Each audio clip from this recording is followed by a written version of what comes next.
네, 안녕하세요. 방금 소개받은 코르카 이태호입니다. 만나서 반갑습니다. 네, 오늘은 저희 코르카가 바라보는 LLM 기술과 제품의 방향에 대해서 제가 30분 가량 여러분들께 설명을 드리고자 합니다. 먼저 코르카는 저희가 지금 크게 두 가지 이제 프로덕트를 하고 있고요. 하나는 이제 SEO라고 하는 이제 광고 추천 B2B 사스 솔루션과 그리고 이제 에이전트들이 협업해서 이제 복잡한 질문에 대답하는 에이전트 빌리지라는 프로덕트를 갖고 있습니다. 그래서 저희가 오늘은 저희가 갖고 있는 기술이 이제 크게 추천 시스템과 LLM이라고 보실 수가 있는데 저희가 오늘은 LLM에 좀 더 한정적으로 제가 설명을 쭉 드리고자 합니다. 그래서 목차는 다음과 같습니다. 지난 18개월 동안 저희 코르카가 바라본 LLM에 대해서 간단하게 설명드리고요. 그리고 저희가 에이전트를 어떻게 만들게 됐는지, 그리고 코르카에서 만들고 있는 LLM 프로덕트, 그리고 우리만의 이제 기술력을 만들어 나가기 위해 우리가 연구하는 것들, 그리고 마지막으로 Q&A 이렇게 이제 진행이 될 예정입니다.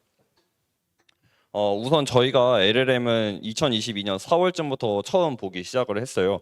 그때 이제 챗GPT가 나오기 한 7달 전이죠. 근데 이제 그때 GPT-3가 나오고 팜이 나오면서 이제 조금씩 좀 이 LLM 쪽이 달궈지던 시절이었는데 저희 대표님께서 LLM 쪽에 이제 미래가 있다라고 생각을 하시고 저희 내부적으로 LLM 리서치를 이제 시작을 했었습니다.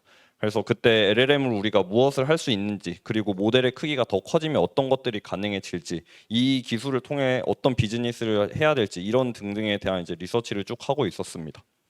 그리고 이제 여러분들이 다들 아시는 이제 2022년 11월이 됐고 챗GPT가 나오게 됐죠. 그리고 세 달 뒤쯤, 두 달 뒤쯤에 이제 GPT 3.5 터보 API가 이제 열리게 되면서 본격적으로 이제 에이전트의 시장이 열렸습니다. 그래서 에이전트를 이제 간단하게 설명을 드리면 이제 LLM이 그냥 생각할 수 있는 브레인이라고 한다면 이제 에이전트는 그 에이전트가 왜 존재하는지 이제 미션이라고 볼 수 있겠죠. 그리고 어떤 행동을 할 수 있는지, 어떤 도구를 사용할 수 있는지, 그리고 사용할 수 있는 외부 지식, 익스터널 널리지는 어떤 것들이 있는지, 이제 이런 것들을 같이 이제 LLM과 묶어서 우리가 하나의 객체 그리고 에이전트라고 우리가 말을 하게 됩니다.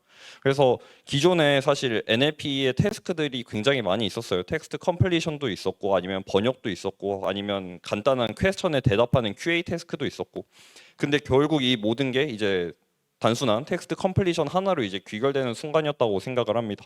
그리고 이 텍스트 컴플리션을 우리가 에이전트로 바라봄으로써 NLP가 아니라 이제 LLM으로 새로운 관점으로 우리가 이제 바라볼 수 있게 된 것 같아요. 그래서 이것에 대한 이제 팔로업을 3월 달쯤에 이제 열심히 했었고요. 그때 이거를 가지고 우리가 더욱 새로운 것들을 만들어 내려면 어떤 거를 할 수 있을까에 대한 고민을 많이 했어요. 그래서 코르카에서 저희가 이벨이라는 걸 이제 만들었었는데요. 그 저희가 크게 이제 도구를 여러 가지 것들을 줬습니다. 이 친구를 여러 번 써보니까 코딩은 되게 잘하더라.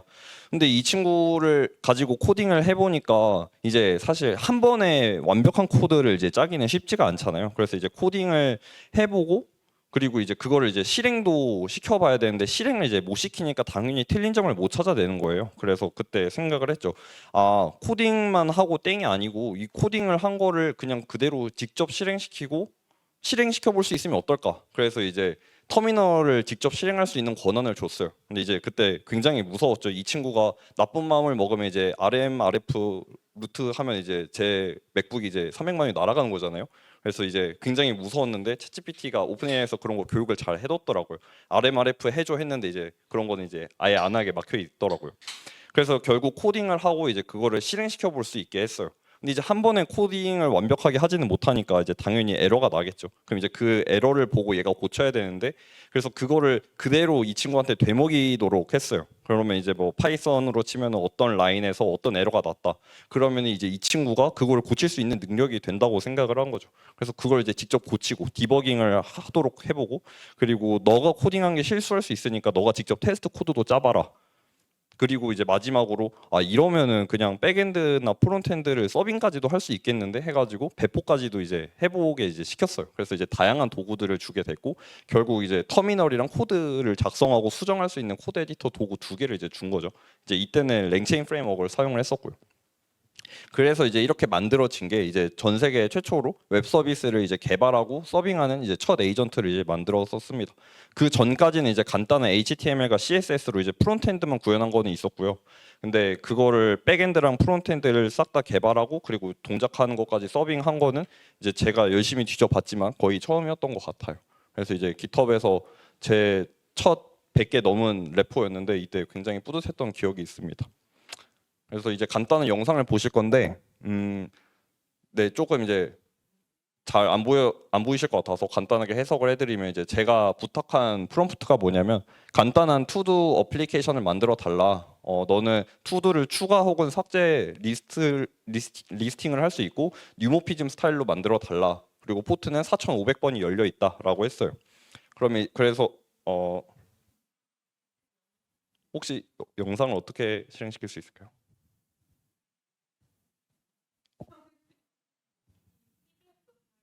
아, PDF.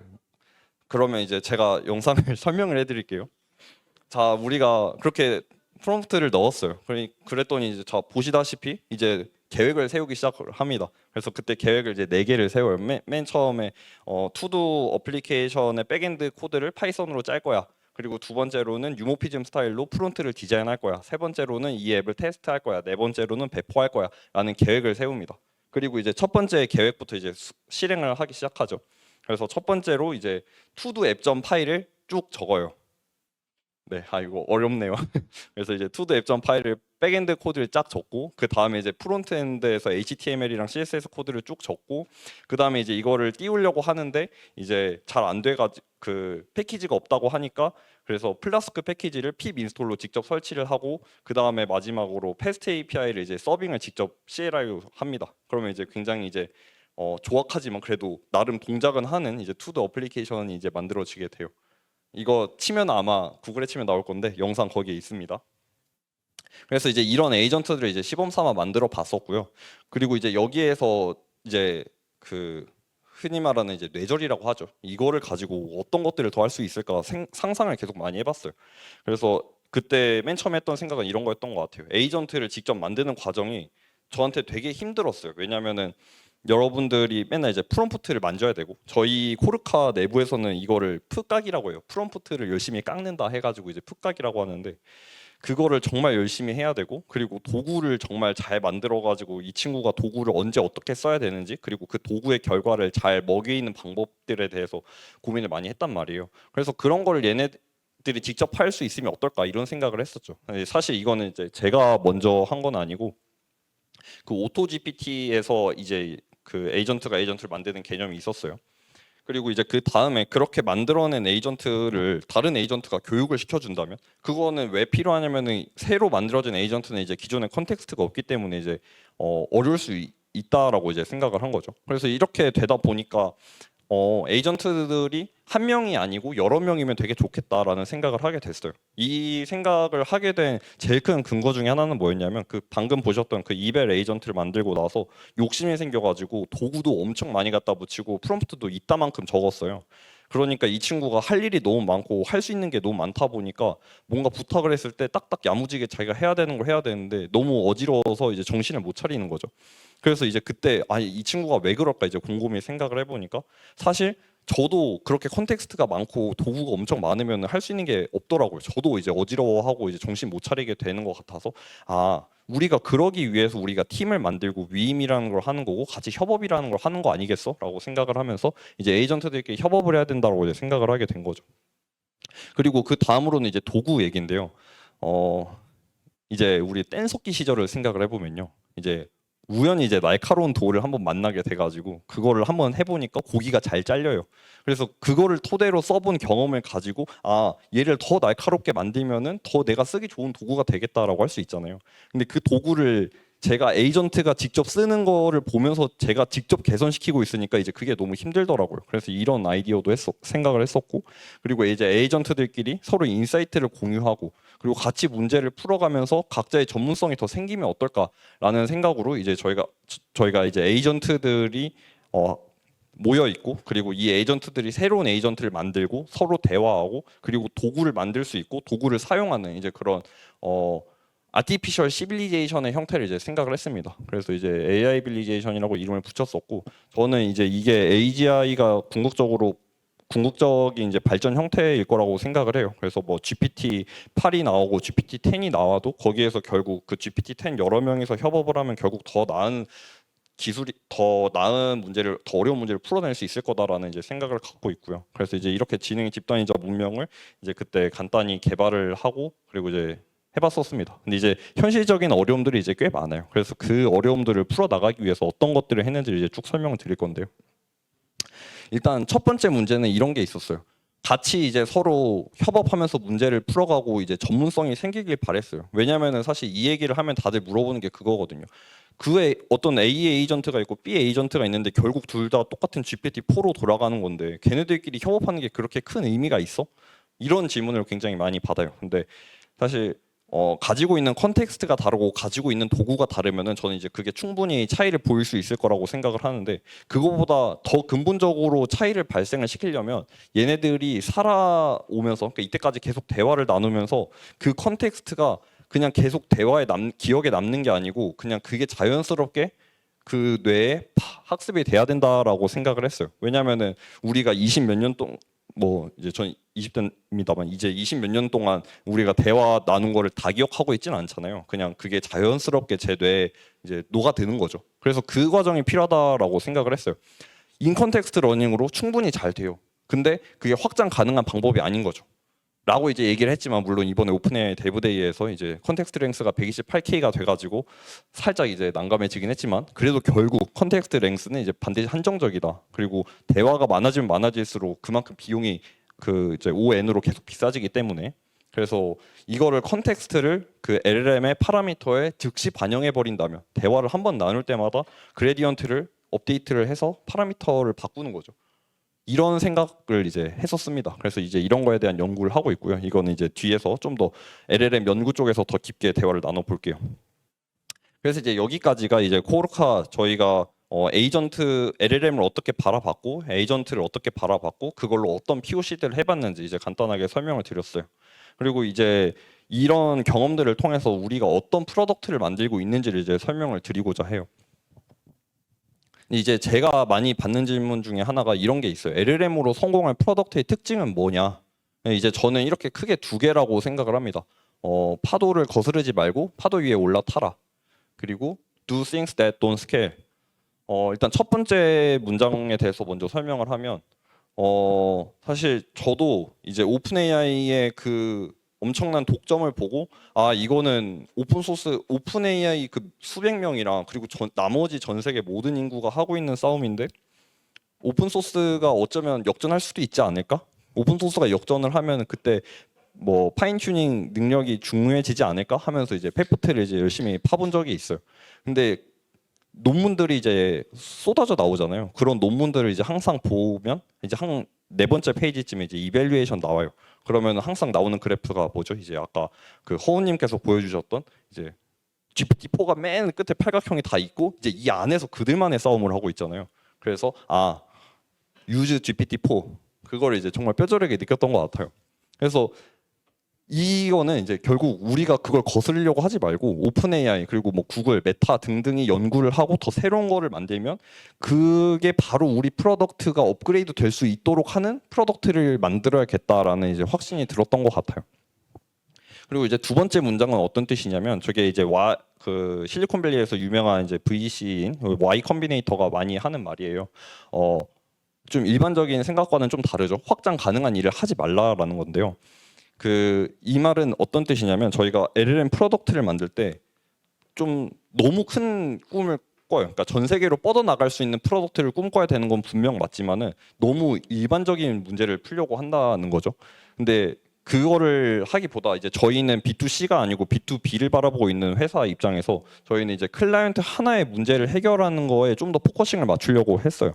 이제 다양한 이제 LLM 프로덕트들이 이제 쏟아져 나오고 있는데 처음부터 너무 큰 거를 바라보고 하다 보니까 결국 고객 하나도 제대로 만족시키지 못하고 사장되는 프로덕트가 많다고 느껴졌어요.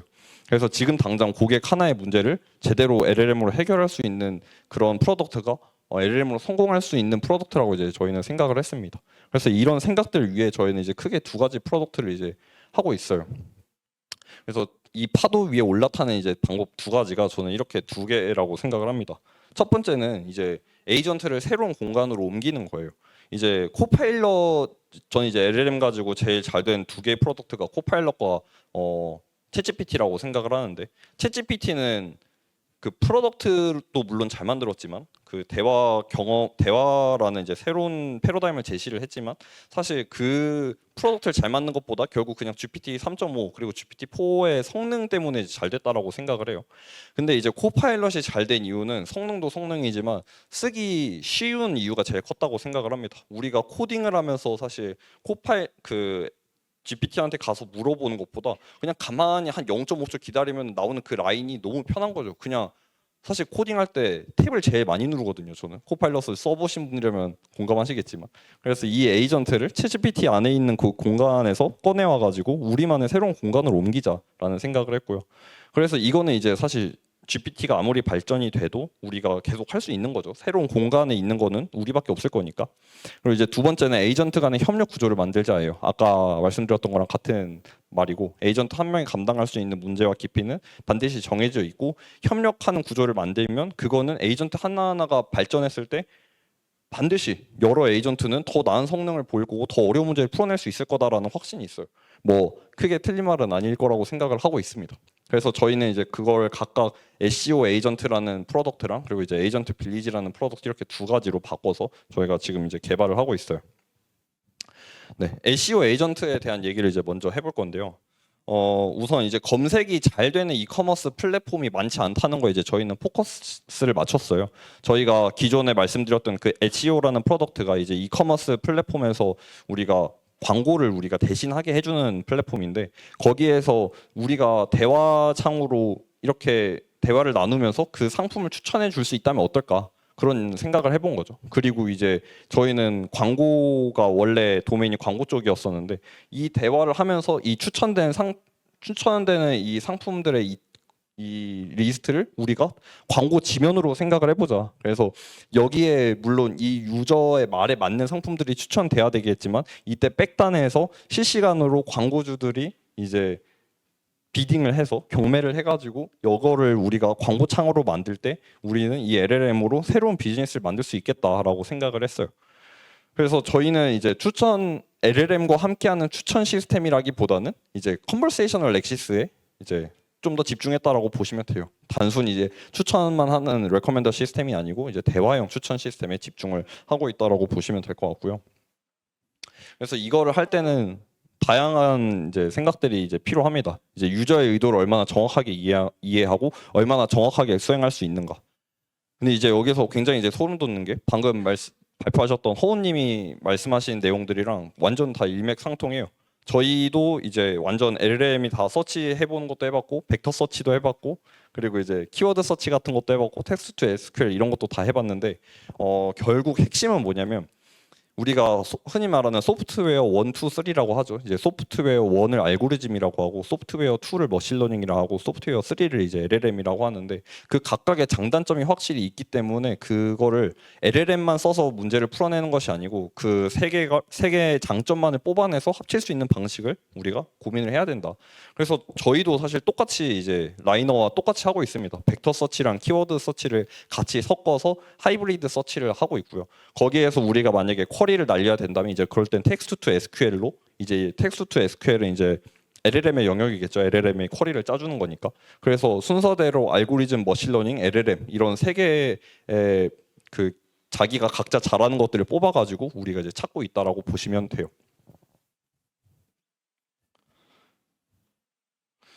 그리고 이제 이 SEO 에이전트 기본적인 프로덕트의 컨셉은 뭐냐면, 이 에이전트를 매장의 점원으로 만드는 거예요. 그래서 뭐 예를 들어 그 안다르나 올리브영이나 이제 그런 플랫폼들이 있잖아요. 그런 데에서 우리가 대화를 하고 싶을 때 이 매장에 대해서 잘 설명해 줄 수 있는 점원으로 만들자.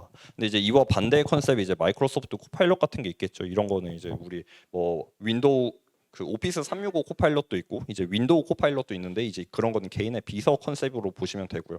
이제 매장의 점원은이라고 이제 생각을 하면서 매장의 점원은 어떤 것들을 나한테 해주지라고 이제 생각을 해봤어요. 자, 저는 이제 1번이 굉장히 중요합니다. 저는 이제 갔는데 갑자기 손님 어떻게 오셨어요? 이거 써보실래요? 저거 써보실래요? 하면 이제 저는 거기 다시 못 가요. 그래서 저는 저 능력이 굉장히 중요하다라고 생각을 했어요. 굳이 먼저 말을 걸지 않고 뭔가 내가 은근히 저분을 찾는 것 같은 눈치가 보일 때 조심스럽게 다가가는 그게 굉장히 중요하다고 생각을 했고, 두 번째는 이제 기본적인 매장에 대한 정보, 매장에서 상품들 파는 상품들에 대한 정보를 다 알고 있어야 되고 상품을 추천해 줄 수 있어야 되고, 그리고 네 번째가 이제 굉장히 또 제가 생각했던 것 중에 신기했던 건데 뭐 흰색 반팔티 찾으려면 어디로 가야 돼요? 라고 물어봤을 때 손님 왼쪽으로 쭉 직진하셔서 오른쪽으로 꺾으시면 됩니다 라고 말을 해주잖아요. 그래서 그렇게 매장 안에서 길을 안내해 줄 수 있어야 된다라고 생각을 했고요. 그리고 다섯 번째는 그냥 이제 실제 오프라인 세상에서 벌어지는 일은 아닌데 그냥 온라인 세상이라면 이럴 수도 있지 않을까 생각을 해본 거예요. 누군가가 들어오면 그 사람에게 맞는 상품들로 싹 다 진열을 바꾸는 거죠. 약간 뭐 아시는 분도 있을지 모르겠지만 해리포터에서 이제 덤블도가 이렇게 딱 하면은 이제 위에 차락 다 바뀌잖아요. 근데 이제 그게 만약에 옷 상품이라고 한다면 이제 온라인에서도 우리가 그렇게 보일 수 있는 거죠. 사실 이제 우리가 알고 있는 대부분의 쇼핑몰에서 개인화된 상품들이 나간다기보다는 이제 그냥 이미 정해져 있는 상품들로만 보여지는 경우가 많으니까요. 그래서 이런 것들까지 생각을 해보고 이거를 우리가 구현을 하려면 어떻게 해야 될까라고 생각을 하면서 제가 이제 Next UX라고 이름을 붙여봤습니다.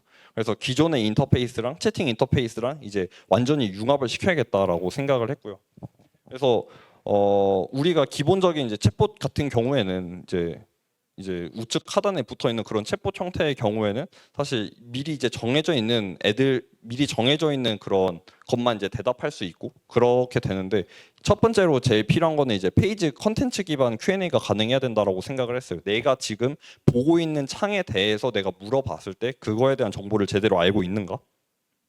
그리고 두 번째는 내가 행동하는 거를 보고 그냥 내가 들어간 순간부터 바로 나한테 말을 걸지 말고 내가 조금 어리바리하고 있는 것 같으면 그때 사용자 의도를 파악해가지고 혹시 이런 걸 찾고 계신가요? 아니면은 뭐 혹시 이런 게 궁금하신가요라고 하면서 좀 더 액티브하게 먼저 물어봐 줄 수 있는 거, 그렇게가 이제 좀 쉬운 두 개라고 생각을 하고요. 그리고 이제 세 번째는 뭐냐면 이제 아까 말한 매장에 점원이 길을 안내하는 건데요. 제가 여기에서 뭐 겨울에 따뜻하게 입을 만한 패딩을 찾고 있어라고 했어요. 근데 이제 그러면은 여기에서 일반적으로 우리가 생각할 수 있는 형태는 네, 패딩을 추천해 드리겠습니다 하면서 여기 이렇게 뜨는 건데, 이렇게 뜨는 게 아니고 사실 이 채팅창은 굉장히 조그맣잖아요. 웹 화면은 훨씬 더 큰데. 그래서 그냥 그 패딩이 보이는 곳으로 직접 나를 이동시켜 주는 거예요. 길을 안내해 주는 거라고 볼 수도 있겠죠. 그래서 웹에서 이제 뭐 클릭이나 이제 뭐 타이핑이나 호버나 이제 그런 등등의 그런 액션들이 있는데 이제 그거를 직접 해주는 브라우징이라고 이제 보통 말을 합니다. 어토너머스 웹 내비게이션이라고도 하고요. ML 쪽에서 좀 아직 핫하진 않지만 은근히 이제 뒷구석 어딘가에서 연구되고 있는 분야예요. 그리고 마지막으로는 내가 어떤 대화를 했을 때 나에게 맞게 싹 다 이제 브라우저가 보여지는 방식이 바뀌는 걸 이제 생각을 했어요. 그래서 우리가 저는 이제 네이버랑 구글 같은 그런 검색 플랫폼을 봤을 때 구글처럼 좀 더 심플한 걸 좋아하는데, 제가 네이버를 들어가면 네이버에서 저한테 보여줄 때 그냥 정말 중요한 그 네이버 그런 것만 이제 서버에서 보내주고, 클라이언트 쪽에서는 제 스타일에 맞게 클라이언트 사이드에서 렌더링을 다시 해가지고 저만을 위한 뷰가 보여지면 어떨까? 그래서 뭐 이커머스라고 치면은 내가 들어갔을 때 남성용 상품들만 쭉 나와서 렌더링이 돼야 되는 거죠. 제가 올리브영 들어가면 뭐가 나와요? 아이브로우 나오고 막 이거 눈 화장하는 거 그런 거 맨날 보이더라고요. 그래서 이제 그런 게 안 나오고 나에게 정말 맞는 상품을 이제 보여줄 수 있지 않을까. 그래서 이제 이런 것들을 지금 하나하나 내부적으로 구현을 해 나가고 있는 단계입니다. 그래서 실제로 이런 걸 지금 구현을 해가지고 저희 그 타르켓이라는 브랜드에 이제 지금 붙어 있고요. 이제 이거 이외에도 저희가 말씀드린 이런 기능들을 이제 순서대로 구현하고 있는 단계라고 보시면 되고요. 그리고 그 다음은 이제 에이전트 빌리지인데요. 아까 말씀드렸던 이제 자연적으로 냅두면 알아서 확장되는 아티피셜 시빌리제이션이 이제 매우 어렵다라는 걸 이제 느꼈어요. 그래서 우리가 문명이 아니고 한 마을 정도면 어떨까? 조금 더 심플하게 에이전트 마을을 만들자.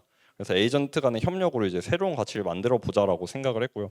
그래서 사실 현재는 우리가 에이전트가 직접 우리가 구현을 할 때 직접 해주고 있는 게 많아요. 프롬프트도 미션, 그러니까 인스트럭션이라고 하죠. 그 프롬프트도 직접 하나하나 만들고 있고 어떤 행동을 할 수 있는지, 이 행동을 언제 해야 되는지까지 직접 말해주고 있고 행동 순서, 그리고 도구, 그리고 외부 지시까지도 우리가 직접 다 넣어주고 있어요. 사실 그냥 에이전트, 일반적인 에이전트 개발을 하고 있는 거죠. 근데 이제 이거에서 우리가 점점 더 추상화를 시켜가지고 완전 어토노머스 에이전트로의 진화를 이제 시키려고 해요. 그래서 행동 순서도 이제 직접 다 정하게 하고 도구 생성도 직접 하게 하고 외부 지식도 직접 가져오고 자기의 인스트럭션도 이제 다른 애들의 생성도 직접 하는 이제 그렇게 순서대로 이제 추상화를 하고자 합니다. 그래서 이거는 저희 이제 코르카 블로그에 올라와 있는 사진인데 이제 유저가 어떤 요청을 보내면 리더 에이전트가 있고 리더 에이전트가 이제 태스크를 쭉 나눠줘요. 그래서 뭐 질문에 대한 분석 에이전트가 있고 거기서 그 분석 에이전트가 여러 개의 질문으로 나눠서 이제 나눠주는데 그러면 이제 각각의 조그만한 에이전트들이 이제 그 나눠진 질문들에 대해서 대답을 하고 걔네들은 이제 벡터 스토어나 이제 엘라스틱 서치 같은 데서 정보를 가져오고요. 걔네들이 해준 답을 토대로 합쳐가지고 리더 에이전트가 답을 합치고 맨 마지막에 리뷰어 에이전트가 리뷰를 하면서 이제 유저한테 다시 답이 나가게 되는 멀티 에이전트 프로블럼 솔빙 아키텍처를 이제 구현을 했어요. 그래서 실제로 저희가 파마브로스라고 하는 이제 헬스케어 쪽 도메인에서 약을 하고 있는 곳인데 이제 유저가 이제 이런 것들을 물어보거든요. 하루에 아래 영양제들을 한 번에 섭취해도 되나요? 진짜 뭔지 하나도 모르는 친구들인데 이제 이 친구들에 대한 정보들을 이제 다 어디선가 싹싹 잘 가져오고 이제 그거를 여러 에이전트들끼리 협업을 해가지고 뭐 복용 시간, 복용 주의사항, 식단 및 생활 습관 등등을 이제 이렇게 쭉 잘 설명해 주시는 걸 볼 수 있어요. 그래서 저희는 지금까지 이런 두 개의 프로덕트를 지금 만들고 있고요. 그리고 이제 이거를 하면서 LLM 쪽으로 이제 연구도 많이 하고 있습니다. 저희가 연구를 맨 처음에 할 때는 이제 페프트 연구를 좀 많이 했죠. 코리안 LLM도 만들려고 많이 노력을 해봤었고, 근데 이제 결과적으로 그 어차피 GPT-4를 못 이기는 페프트 계속 해봐도 크게 도움이 안 되겠다는 확신이 좀 들었던 것 같아요. 그거를 하면서 항상 논문들에서는 결국 맨 마지막에 하는 말이 GPT-4는 신이다. GPT-4 빼고 이제 뭐 라마2, 뭐 파이콘 이제 그들만의 싸움을 하고 있잖아요. 항상 논문 이밸류에이션을 보면.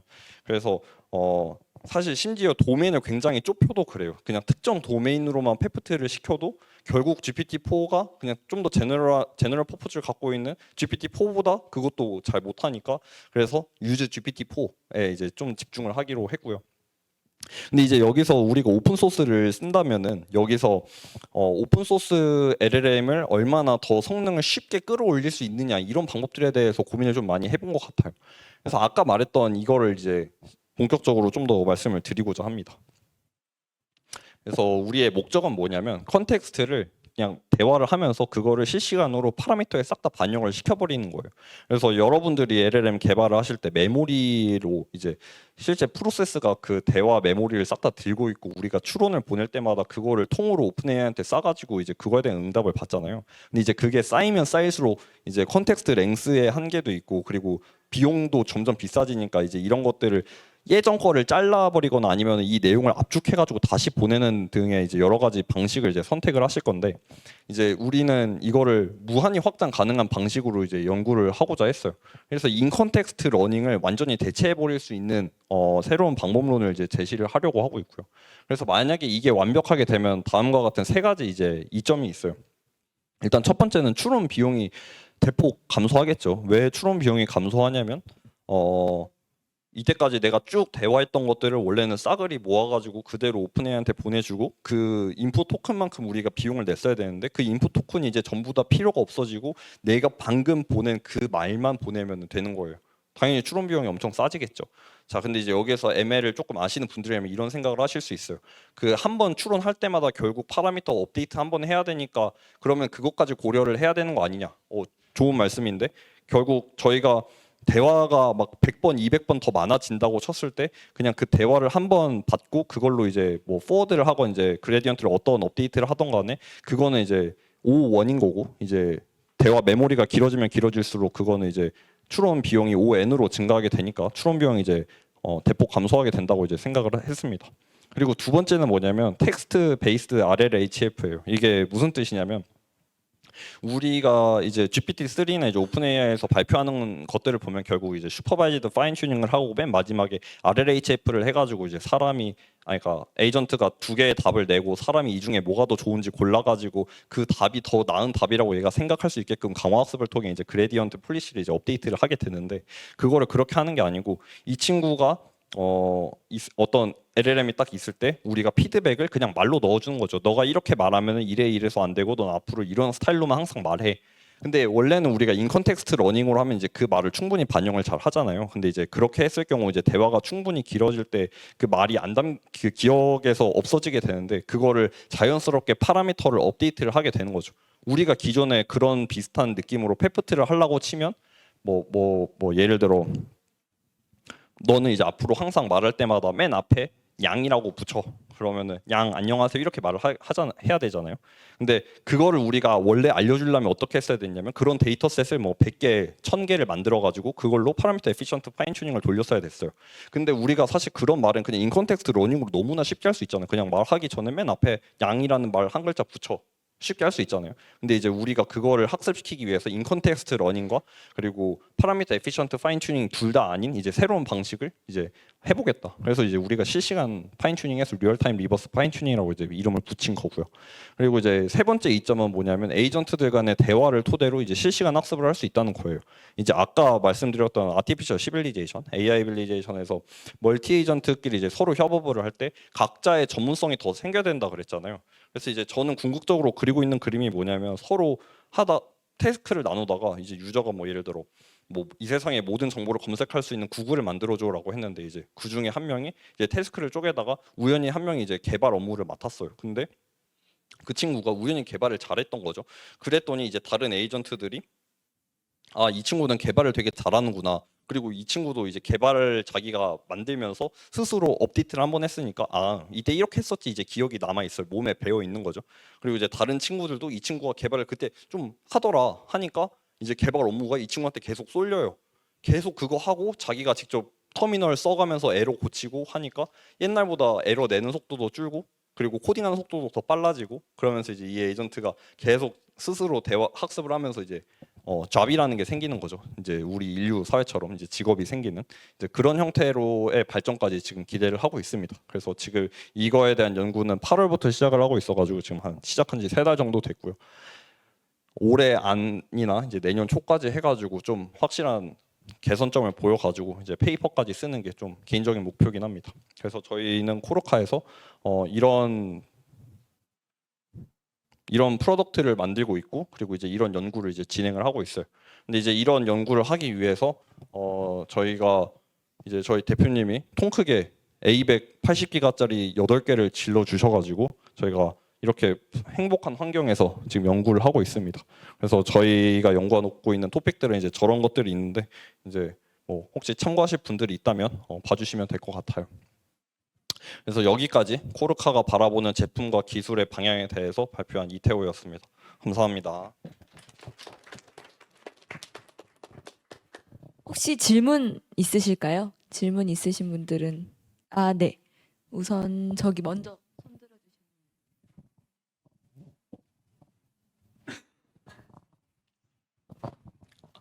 안녕. 너무 좋은 발표 잘 들었습니다. 그 마지막에 좀 발표해주신 리얼타임 파인 튜닝이 되게 흥미로웠는데, 좀 어드버서리얼 어택 같은 거에 좀 어떻게 보면 좀 취약한 구조일 수 있을 것 같은데 그런 부분도 좀 고려하거나 좀 생각하신 부분이 있는지 궁금합니다. 이제 모든 보안이라는 게 결국 그 성능과 이제 기능적으로 동작한 이후에 이제 보안이 존재하는 거여서 아직 그 단계까지 가기에는 좀 많이 멀긴 했습니다. 그래서 아직 그렇게 그쪽 분야는 고민 안 해봤어요. 네, 감사합니다.